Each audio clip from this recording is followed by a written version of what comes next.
الحمد لله نحمده ونستعينه ونؤمن به ونتوكل عليه ونعوذ بالله من شرور أنفسنا ومن سيئات أعمالنا من يهده الله فلا مضل له ومن يضلل فلا هادي له وأشهد أن لا إله إلا الله وحده لا شريك له وأشهد أن محمدا عبده ورسوله أرسله بالهدى ودين الحق ليظهره على الدين كله والمشركون. أما بعد فإن خير الحديث كتاب الله وخير هدي محمد صلى الله عليه وسلم وشر الأمور محدثاتها وكل محدثة بدعة وكل بدعة ضلالة وكل ضلالة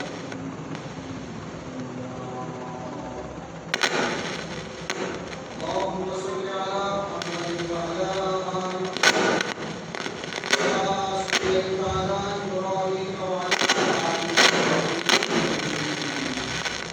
وبارك على محمد وعلى آل محمد كما باركت على إبراهيم وعلى آل إبراهيم إنك حميد مجيد.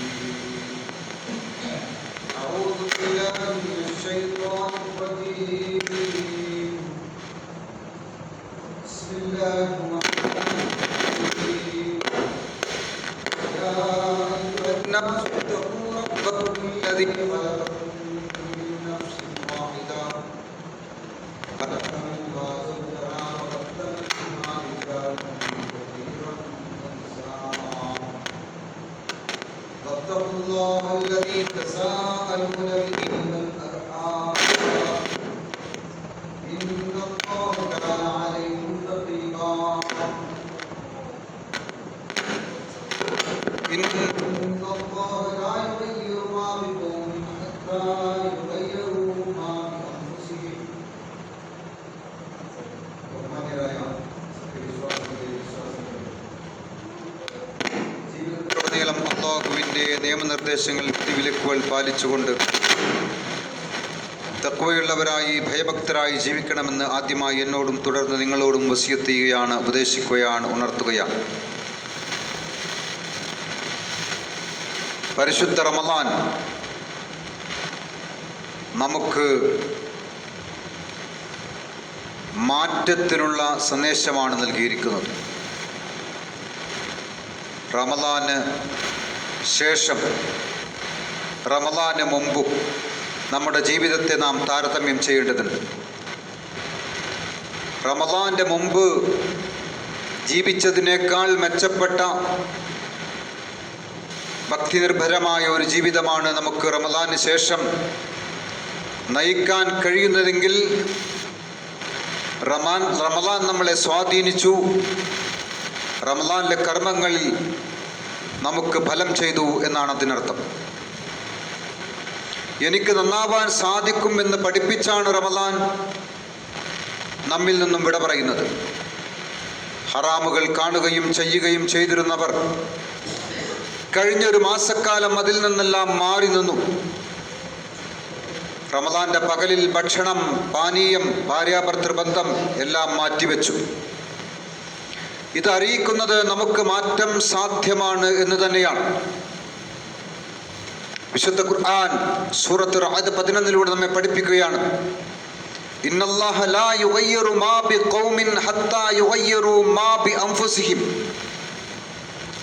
ഒരു ജനതയെ അല്ലാഹു മാറ്റുകയില്ല അവർ മാനസികമായി മാറാൻ തയ്യാറാവാത്തിടത്തോളം കാലം.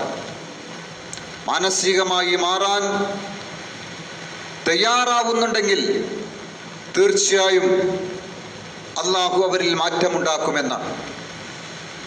സ്വയം മാറാൻ തയ്യാറാവണം. ജീവിതത്തെ അടുക്കും ചിട്ടയുമുള്ളതാക്കി ഭൗതിക ജീവിതത്തിൽ നമ്മൾ കൊണ്ടുവരുന്ന നമ്മുടെ ജീവിതത്തിലുള്ള മാറ്റങ്ങൾ. പ്രഭാതത്തിൽ എഴുന്നേൽക്കുക, ചില കർമ്മങ്ങൾ ചെയ്യുക, വ്യായാമങ്ങൾ ചെയ്യുക, അത് കഴിഞ്ഞിട്ട് തൻ്റെ ജോലിക്ക് പോവുക, ഇത്ര സമയം ജോലി ചെയ്യുക, ഇത്ര സമയം റെസ്റ്റ് എടുക്കുക, ഇങ്ങനെയൊക്കെ ജീവിതത്തിൽ സമയം വായിക്കാനും പഠിക്കാനും ഒക്കെ മാറ്റിവെക്കുക, അറിവ് നേടാൻ വേണ്ടി ഇത്ര സമയം മാറ്റിവെക്കുക. അങ്ങനെയൊക്കെ ഒരു വ്യവസ്ഥാപിതമായ ഒരു ജീവിതം ഭൗതിക ലോകത്ത് നമുക്ക് കൊണ്ടുവരാൻ കഴിയുകയാണെങ്കിൽ ആ മാറ്റം, അതുപോലെ ഒരു മാറ്റം ആത്മീയ രംഗത്തും നമ്മൾ വേണമെന്ന് ആഗ്രഹിക്കുന്നുവെങ്കിൽ തീർച്ചയായും അത് സാധ്യമാണ്, കഴിയുമെന്ന് തന്നെയാണ്.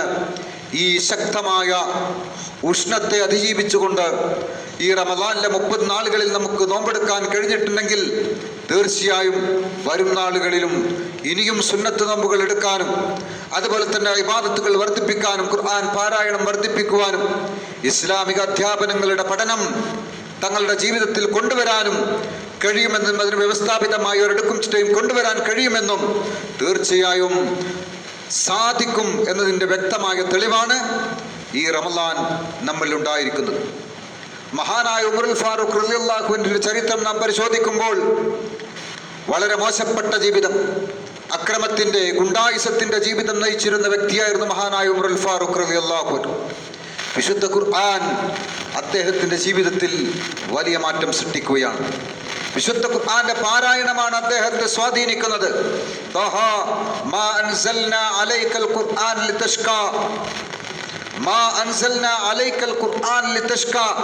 ഈ ഖുർആൻ നിങ്ങളിലേക്ക് അവതരിപ്പിച്ചിരിക്കുന്നത് നിങ്ങൾ ക്ലേശിക്കാൻ വേണ്ടിയല്ല, നിങ്ങൾ കഷ്ടപ്പെടാൻ വേണ്ടിയല്ല, നിങ്ങൾ ദുഃഖിക്കാൻ വേണ്ടിയല്ല, നിങ്ങൾ വിഷമിക്കാൻ വേണ്ടിയല്ല, മറിച്ച് നിങ്ങൾക്ക് സമാധാനവും സമാശ്വാസവും സന്തോഷവും നൽകാൻ വേണ്ടിയാണ് ഈ വിശുദ്ധ ഖുർആൻ അവതരിച്ചിരിക്കുന്നത് എന്നുള്ള വചനം മഹാനായ ഉമറുൽ ഫാറൂഖിനെ സ്വാധീനിക്കുകയാണ്. അങ്ങനെ വിശുദ്ധ ഖുർആന്റെ അധ്യാപനം കേൾക്കുകയും ആ ഖുർആൻ തന്റെ സഹോദരിയിൽ നിന്ന് ഏറ്റുവാങ്ങുകയും വുളൂ ചെയ്തുകൊണ്ട് ആ ഖുർആൻ പാരായണം ചെയ്യുകയും ചെയ്യുന്നു. അങ്ങനെ ഖുർആനിൽ അദ്ദേഹം വിശ്വസിക്കുകയാണ്. ഊരിപ്പിടിച്ച വാളുമായി കടന്നു വന്ന പ്രവാചകനെ തകർക്കാൻ വേണ്ടി വന്ന ഉമറുൽ ഫാറൂഖ് ആ വാളെല്ലാം വലിച്ചെറിഞ്ഞ് ഇസ്ലാം സ്വീകരിക്കുന്ന ചരിത്രം നമുക്ക് വായിച്ചെടുക്കാൻ കഴിയുകയാണ്. ദീനിലേക്കുള്ള മടക്കമാണ് എല്ലാറ്റിനുള്ള പരിഹാരമെന്നാണ് പ്രവാചകൻ തിരുമേനി സല്ലല്ലാഹു അലൈഹി വസല്ലം പഠിപ്പിക്കുന്നത്. നോക്കൂ നിങ്ങൾ, ഇബ്നു ഉമർ റളിയല്ലാഹു അൻഹു ഖാല സമയത്ത് റസൂലുള്ളാഹി സ്വല്ലല്ലാഹു അലൈഹി വസല്ലം യഖൂൽ, നബി സല്ലല്ലാഹു അലൈഹി വസല്ലം പറയുന്നത് ഞാൻ കേട്ടു, ഇദാ തബായഅതും ബിൽ ഈന, നിങ്ങൾ ഈന എന്ന് പറഞ്ഞാൽ പരസ്പരം വഞ്ചിക്കുന്ന തരത്തിലുള്ള പലിശ ഇടപാട് നടത്തുകയും വഅഖത്തും അദ്നാബൽ ബഖർ, നിങ്ങൾ പശുവിന്റെ വാല് പിടിക്കുകയും ചെയ്താൽ എന്ന് പറഞ്ഞാൽ ഭൗതിക പ്രമത്തരായി കൃഷിയിലും ഭൗതിക സമ്പാദ്യത്തിലും കച്ചവടത്തിലും മുഴുകി നിങ്ങൾ ജീവിക്കുകയും ചെയ്താൽ, കൃഷിയിൽ മാത്രം നിങ്ങൾ തൃപ്തിപ്പെടുകയും ചെയ്താൽ, ജിഹാദ്, അല്ലാഹുവിന്റെ മാർഗത്തിലുള്ള ജിഹാദ് നിങ്ങൾ ഉപേക്ഷിക്കുകയും ചെയ്താൽ, സല്ലല്ലാഹു അലൈക്കും ദുല്ല, അല്ലാഹു നിങ്ങളുടെ മേൽ നിന്ദ അടിച്ചേൽപ്പിക്കും. ലാ യൻസിഉ ഹത്താ തർജിഉ ഇലാ ദീനിക്കും, അതൊരിക്കലും തന്നെ നിങ്ങൾ ഊരി മാറ്റപ്പെടുകയില്ല, പിഴുതു മാറ്റപ്പെടുകയില്ല. ഹത്താ തർജിഉ ഇലാ ദീനിക്കും, നിങ്ങളുടെ ദീനിലേക്ക് മടങ്ങുന്നത് വരെ എന്നാണ്. അപ്പോൾ പ്രിയപ്പെട്ടവരെ, ഭൗതികമായ ജീവിതത്തിനുള്ള ഉപാധികളെല്ലാം നമുക്ക് വേണം. അത് നമ്മുടെ ആത്മീയമായ ജീവിതത്തിന് തടസ്സമാകുന്ന നിലക്കാവരുത്, ഇബാദത്തുകൾക്ക് തടസ്സമാകുന്ന നിലക്കാവരുത്. അള്ളാഹുവിന്റെ മാർഗത്തിലുള്ള ജിഹാദ് എന്ന് പറഞ്ഞാൽ അള്ളാഹുവിന്റെ മാർഗത്തിലുള്ള ദീനീ പ്രബോധനത്തിന് തടസ്സമാകുന്ന നിലക്കുള്ള ഭൗതികമായിട്ടുള്ള പ്രമത്തത നമ്മളെ പിടികൂടരുത്. എങ്കിൽ നമ്മളെ നിന്ദ്യത പിടികൂടും എന്നാണ് പ്രവാചകൻ തിരുമേനി സല്ലല്ലാഹു അലൈഹി വസല്ലം നമ്മെ പഠിപ്പിക്കുന്നത്. ആരാധനകളുടെ സ്ഥിരത അത് വളരെ അനിവാര്യമായ സംഗതിയാണ്. റമദാൻ ഒരു സീസൺ മാത്രമല്ല, അത് ജീവിതകാലം മുഴുവൻ പാലിക്കേണ്ട ചിട്ടകളുടെ പരിശീലനമാണ്. പ്രവാചകൻ സല്ലല്ലാഹു അലൈഹി വസല്ലമയോട് ഒരാൾ ഉപദേശം ചോദിച്ചപ്പോൾ നബി സല്ലല്ലാഹു അലൈഹി വസല്ലം നൽകുന്ന മറുപടി, ഖുൽ ആമന്തു ബില്ലാഹ് സുമ്മ ഇസ്തഖിം, ആമന്തു ബില്ലാഹ്, ഞാൻ അല്ലാഹുവിൽ വിശ്വസിച്ചിരിക്കുന്നു, സുമ്മ ഇസ്തഖിം, എന്നിട്ട് നീ നേരെ ചൊവ്വേ നിലകൊള്ളൂ, ഇസ്തിഖാമത്തോടു കൂടി നിലകൊള്ളൂ. ഇസ്തിഖാമത്തോടു കൂടി നിലകൊള്ളുക എന്ന് പറഞ്ഞാൽ ദീനിന്റെ അധ്യാപനങ്ങളെ മുറുകെ പിടിച്ചുകൊണ്ട് തൻ്റെ കഴിവിന്റെ പരമാവധി എനിക്ക് പരമാവധിയൊക്കെ ഞാൻ ചെയ്യുന്നുണ്ട്. പരമാവധി എന്ന് പറഞ്ഞ ആ പരമാവധിയല്ല, മറിച്ച് മാക്സിമം. എത്ര ശക്തമായി ദീൻ മുറുകെ പിടിക്കാൻ കഴിയുമോ അത്രയും ദീനെ മുറുകെ പിടിച്ച് നേരെ ചൊവ്വേ നിലക്കൊള്ള നിലപാടുള്ളവനായി മാറാൻ നമുക്ക് കഴിയണം. അങ്ങനെ നീ നിലപാടുള്ളവനായി മാറ് എന്നാണ് നബി സല്ലല്ലാഹു അലൈഹി വസല്ലമ ആ സഹാബിയോട് പറയുന്ന ഉപദേശം. പണ്ഡിതന്മാരായ മഹാരഥന്മാരായ പണ്ഡിതന്മാർ സലഫുകൾ പറയുന്ന വചനങ്ങളിൽ നമുക്ക് കാണാം, കുൻ റബ്ബാനിയൻ ലാ തകുൻ റമദാനിയൻ. നീ ഒരു റബ്ബാനിയായി മാറണം. റബ്ബാനി എന്ന് പറഞ്ഞാൽ അല്ലാഹുവുമായി ബന്ധമുള്ള, പടച്ചിറപ്പുമായി ബന്ധം പുലർത്തുന്ന, നിരന്തര ബന്ധം പുലർത്തുന്ന, അല്ലാഹുവിന്റെ പള്ളിയുമായി നിരന്തരം ബന്ധം പുലർത്തുന്ന, ദീനി ദഅവത്തുമായി നിരന്തരം ബന്ധം പുലർത്തുന്ന, ദീനി വിജ്ഞാനവുമായി നിരന്തരം ബന്ധം പുലർത്തുന്ന, അറിവ് കൊണ്ട് ഇസ്ലാമിന്റെ യഥാർത്ഥ തത്വശാസ്ത്രമായ സലഫിയത്ത്, സലഫി മൻഹജ്, സലഫുകളുടെ മാർഗമെന്ന് സലഫുകൾ വേറിട്ട് നിൽക്കുന്നത് എന്തുകൊണ്ടാണ്? അറിവ് കൊണ്ട് മാത്രമാണ്. അങ്ങനെ അറിവും ഇബാദത്തും സമന്വയിപ്പിക്കുന്ന റബ്ബാനിയായി നീ മാറണം. ലാ തകുൻ റമദാനിയൻ. നീ ഒരു റമദാനിയായി മാറരുത്. റമദാനിൽ മാത്രം ഒരു തൊപ്പി വെച്ച് റമദാൻ കഴിഞ്ഞാൽ കുപ്പിയായി നടക്കുന്നവനായി സാധാരണ പറയാറുണ്ട്. ആ രൂപത്തിലായി മാറും. നീ ഒരു റബ്ബാനിയായി മാറണം. നീ ഒരിക്കലും തന്നെ റമദാനിൽ മാത്രം അമൽ ചെയ്യുന്നവനായി മാറരുത് എന്നാണ് മഹാരഥന്മാരായ സലഫുകൾ നമ്മെ പഠിപ്പിക്കുന്നത്. പര്യവസാനം ആഖിബത്ത് നന്നാക്കാൻ വേണ്ടി നമ്മൾ നിരന്തരമായി പരിശ്രമിക്കണം. ജീവിതം എപ്പോഴും വേണമെങ്കിലും അവസാനിക്കാം. അതുകൊണ്ട് നല്ല നിലയിലുള്ള മരണം, ഹുസ്നുൽ ഖാത്തിമത്ത് കിട്ടാൻ വേണ്ടി നമ്മൾ പ്രയത്നിക്കേണ്ടത്. അത് നിരന്തരമായ ഇബാദത്ത്, നിരന്തരമായ ആരാധന, അതാണ് നമുക്ക് വേണ്ടത്. നോക്കൂ നിങ്ങൾ, നിനക്ക് യഖീൻ എത്തുന്നത് വരെ, മരണമെത്തുന്നത് വരെ, നിനക്ക് മരണമെത്തുന്നത് വരെ നീ അല്ലാഹുവിനെ ആരാധിക്കുക എന്നാണ്. ഒരിക്കലും പ്രിയപ്പെട്ടവരെ കുറച്ചു കാലം ആരാധിച്ച് പിന്നീട് ആരാധനകളിൽ വിട്ടുനിന്ന്, പിന്നെ കുറച്ചൊരു സീസൺ വരുമ്പോൾ, ഒരു തണുപ്പ് സീസൺ വരുമ്പോൾ കുറച്ച് ആരാധിച്ച് പിന്നെ അതിൽ നിന്ന് മാറി നിന്ന് അങ്ങനെ ഒരു തോന്നുമ്പോ സ്വല്ലിയായി മാറരുത്. തോന്നുമ്പോ ചെയ്യുക, അങ്ങനെ ആയി മാറരുത്. തോന്നുമ്പോ സ്വല്ലി എന്നുള്ള പദപ്രയോഗമുണ്ട്. ആ രൂപത്തിൽ നമ്മളായി മാറും. മറിച്ച് അതിലൊക്കെ ഒരു കണിശതയും കൃത്യതയും നമുക്ക് വേണം. ഇന്നമൽ അമാലു ബിൽ ഖവാത്തിം. തീർച്ചയായും അമലുകൾ അത് കണക്കാക്കപ്പെടുന്നത് ഖവാത്തിമിലാണ്, അവസാന ഘട്ടത്തിലാണ്. അവസാനം നന്നായി തീരുക എന്ന അവസാന ഘട്ടത്തിൽ, മരണമാസന്നമായി മാറുന്ന സമയത്ത് അമല് നന്നാവണം. പ്രവാചകൻ തിരുമേനി സല്ലല്ലാഹു അലൈഹി വസല്ലമ സ്വർഗത്തിന്റെ അഹ്ലുകാരനെ സംബന്ധിച്ച് പറയുന്ന, നിരന്തരമായി സ്വർഗത്തിന് വേണ്ടി പണിയെടുത്തുകൊണ്ടിരിക്കുകയാണ്, അമൽ സ്വാലിഹാത്ത് ചെയ്തുകൊണ്ടിരിക്കുകയാണ്. പക്ഷേ അയാൾ അവസാനമായി നരകത്തിലേക്ക് പോകുന്നു. എന്നാൽ നിരന്തരമായി നരകത്തിന് വേണ്ടി പണിയെടുക്കുന്ന ഒരു വ്യക്തി അവസാന ഘട്ടത്തിൽ അദ്ദേഹം സ്വർഗത്തിൽ പോകുന്ന രംഗം പ്രവാചകൻ തിരുമേനി സല്ലല്ലാഹു അലൈഹി വസല്ലം പഠിപ്പിക്കുന്നുണ്ട്. അപ്പോൾ ഒരാൾ തിന്മ ചെയ്യുന്നത് കണ്ട് നമ്മൾ വിധിക്കേണ്ടതില്ല. ഒരാൾ അതുപോലെ തന്നെ സൽക്കർമ്മം ചെയ്യുന്നത് കണ്ട് നമ്മൾ വിധിക്കേണ്ടതില്ല. ഒരു പക്ഷേ ആ തിന്മയിൽ നിന്നും അദ്ദേഹം ആത്മാർത്ഥമായി പശ്ചാത്തപിച്ച് തൗബ ചെയ്ത് അല്ലാഹുവിലേക്ക് ഗതിച്ച് മടങ്ങി സൽക്കർമ്മങ്ങൾ ചെയ്ത് അദ്ദേഹം സ്വർഗത്തിന്റെ അവകാശിയായി മാറും. അതുപോലെ തന്നെ അമൽ സാലിഹാത്തുകൾ ചെയ്തവൻ അവസാനം മടുപ്പ് പ്രകടിപ്പിച്ചുകൊണ്ട് പിന്തിരിഞ്ഞ് നരകത്തിന്റെ വക്താവായി മാറുകയും ചെയ്യും. അതുകൊണ്ട് അവസാനം വരെ ഖവാത്തിമ നന്നാവാൻ വേണ്ടി നമ്മൾ അല്ലാഹുവിനോട് പ്രാർത്ഥിക്കുകയും ആഖിബത്തും ഖവാത്തിമും നന്നാവാൻ വേണ്ടി നമ്മൾ പണിയെടുക്കുകയും ചെയ്യേണ്ടതുണ്ട്. നോക്കൂ നിങ്ങൾ, അബ്ദുല്ലാഹ് ഇബ്നു അബി റബീഹ്, അദ്ദേഹത്തിന്റെ ഒരു ചരിത്രമുണ്ട്. അദ്ദേഹം മദീനയിൽ പ്രവാചകൻ സല്ലല്ലാഹു അലൈഹി വസല്ലമയുടെ വഹി എഴുത്തുകാരനായിരുന്ന വ്യക്തിയായിരുന്നു. ഖുർആൻ വചനങ്ങൾ എഴുതിയെടുക്കുന്നതിനിടയിൽ സ്വന്തം ബുദ്ധിയിൽ അഹങ്കരിക്കുകയും മുഹമ്മദ് നബി സല്ലല്ലാഹു അലൈഹി വസല്ലമയോട് അദ്ദേഹം പറയുകയാണ്, മുഹമ്മദ് ഞാൻ പറയുന്നത് പോലെ മാറ്റാൻ കഴിയും, ഞാൻ പറയുന്ന കാര്യങ്ങൾ അദ്ദേഹത്തിന് വഹിയായി ലഭിക്കുകയും ചെയ്യും എന്നെനിക്കിപ്പോൾ മനസ്സിലായി എന്ന് അവസാനം അദ്ദേഹം പറയുകയാണ്. അങ്ങനെ അവസാനം അദ്ദേഹം മക്കയിലേക്ക് മടങ്ങി മുർത്തത്തായി എന്നാണ്. അത് ചരിത്രത്തിൽ ഇങ്ങനെ കാണാൻ കഴിയും. അബ്ദുല്ലാഹ് ഇബ്നു അബി സരീഹ് കാന യക്തുബു റിസാലത റസൂലുള്ളാഹി സ്വല്ലല്ലാഹു അലൈഹി വസല്ലം സന്ദേശങ്ങൾ മുഴുവൻ എഴുതുന്ന വ്യക്തിയായിരുന്നു അദ്ദേഹം. ഫലമ്മാ നസല, അങ്ങനെ ഖുർആന്റെ ഒരു ആയത്തിറങ്ങി, വലഖദ് ഖലഖനൽ ഇൻസാന മിൻ സുലാലത്തിൻ മിൻ തീൻ. തീർച്ചയായും മുട്ടിയാൽ മുഴങ്ങുന്ന മണ്ണിൽ നിന്നാണ് മനുഷ്യനെ നാം സൃഷ്ടിച്ചിരിക്കുന്നത് എന്ന്. ഇലാ ഖൗലിഹി, അവസാനം തുമ്മ അൻശഅനാഹു ഖൽഖൻ ആഖർ, അങ്ങനെ പിന്നീട് നാം അവനെ മറ്റൊരു രൂപത്തിൽ സൃഷ്ടിച്ചു എന്നുള്ള ആയത്ത് വരെ അവതരിക്കുകയാണ്. അപ്പോൾ അജബ അബ്ദുള്ള, ഈ അബ്ദുള്ള അത്ഭുതപ്പെട്ടു, മിൻ തഫ്സീലി ഖൽഖിൽ ഇൻസാൻ, മനുഷ്യന്റെ സൃഷ്ടിപ്പിനെ സംബന്ധിച്ച്. ഫഖാല, എന്നിട്ട് ആ അബ്ദുള്ള പറയുകയാണ്, ഫതബാറകല്ലാഹു അഹ്സനുൽ ഖാലിഖീൻ, അപ്പോൾ അല്ലാഹു എത്ര നല്ല സൃഷ്ടാവാണ് എന്ന്.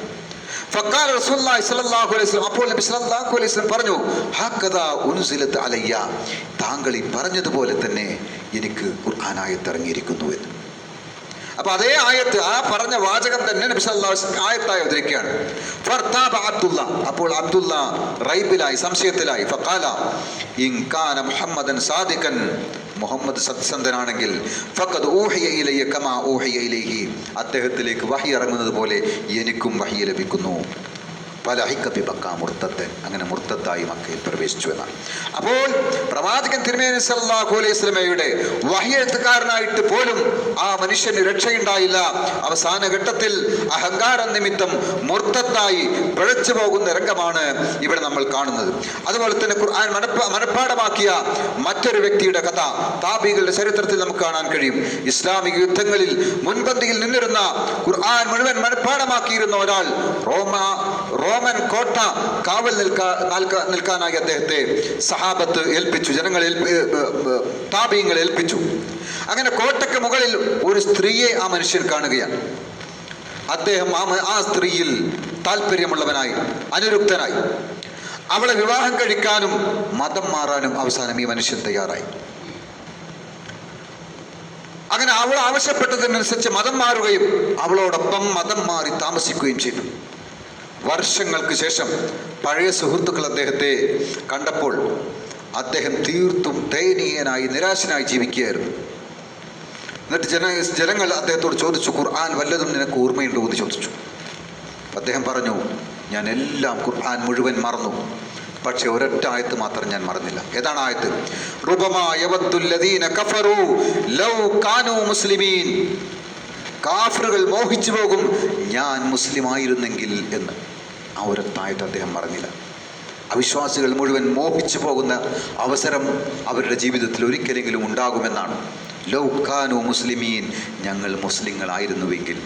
അങ്ങനെ ഈ മനുഷ്യൻ ഞാനൊരു മുസ്ലിം ആയിരുന്നുവെങ്കിൽ എത്ര നന്നായിരുന്നു എന്ന് മോഹിച്ചുപോയി. അദ്ദേഹത്തിൻ്റെ സാഹചര്യങ്ങൾ, അദ്ദേഹത്തിൻ്റെ കുടുംബ പശ്ചാത്തലം, അദ്ദേഹത്തിൻ്റെ വാർദ്ധക്യ സഹജമായ പ്രയാസങ്ങൾ, അത് ഇസ്ലാമിലേക്ക് കടന്നു വരാൻ തടസ്സമായി മാറുകയാണ്. നോക്കൂ നിങ്ങൾ പ്രിയപ്പെട്ടവരെ, ഇങ്ങനെ അവസാന ഘട്ടത്തിൽ പിഴച്ചു പോകുന്ന എത്രയെത്ര മനുഷ്യന്മാരുടെ ചരിത്രം നമുക്ക് നമ്മുടെ കൺമുമ്പിൽ കാണാൻ കഴിയും. ഈ രൂപത്തിൽ അഹങ്കരിച്ച് ഒരിക്കലും തന്നെ നമ്മൾ പിഴച്ചു പോകരുത് എന്നാണ് ഈ ചരിത്രങ്ങൾ നമ്മെ പഠിപ്പിക്കുന്നത്. അഹങ്കരിക്കരുത്, ഞാൻ 5 വക്ത് നിസ്കരിക്കുന്നവനാണ്, ഹാജിയാണ് എന്ന അഹങ്കാരം വേണ്ട നമുക്ക്. ഏത് നിമിഷവും ഹൃദയം മാറിപ്പോകാം. സ്ഥിരതക്കായി പ്രാർത്ഥിക്കുക. പ്രവാചകൻ സല്ലല്ലാഹു അലൈഹി വസല്ലം എപ്പോഴും ഇപ്രകാരം പ്രാർത്ഥിക്കുമായിരുന്നു എന്നാണ്. അല്ലാഹുമ്മ യാ മുഖല്ലിബൽ ഖുലൂബ് തബ്ബിത് ഖൽബി അലാ ദീനിക്, അല്ലാഹുവേ ഹൃദയങ്ങൾ മാറ്റിമറിക്കുന്നവനെ എൻ്റെ ഖൽബിനെ നിന്റെ ദീനിൽ ഉറപ്പിച്ചു നിർത്തണമേ എന്ന. ഹൃദയം എപ്പോഴാണ് മാറിപ്പോയി, എപ്പോഴാണ് മനുഷ്യൻ പിഴച്ചു പോവുക എന്നറിയില്ല. അതുകൊണ്ട് അല്ലാഹുവേ എൻ്റെ ഖൽബിനെ ദീനിൽ ഉറപ്പിച്ചു നിർത്തണമേ എന്ന് നിരന്തരമായി പ്രാർത്ഥിക്കുന്നവരായി നമ്മൾ മാറണം. അല്ലാഹു സുബ്ഹാനഹു വ തആല ദീനിൽ അടിയുറച്ചു നിൽക്കുന്ന യഥാർത്ഥ വിശ്വാസികളിൽ നമ്മെ ഇവരെയും ഉൾപ്പെടുത്തി അനുഗ്രഹിക്കുമാറാവട്ടെ.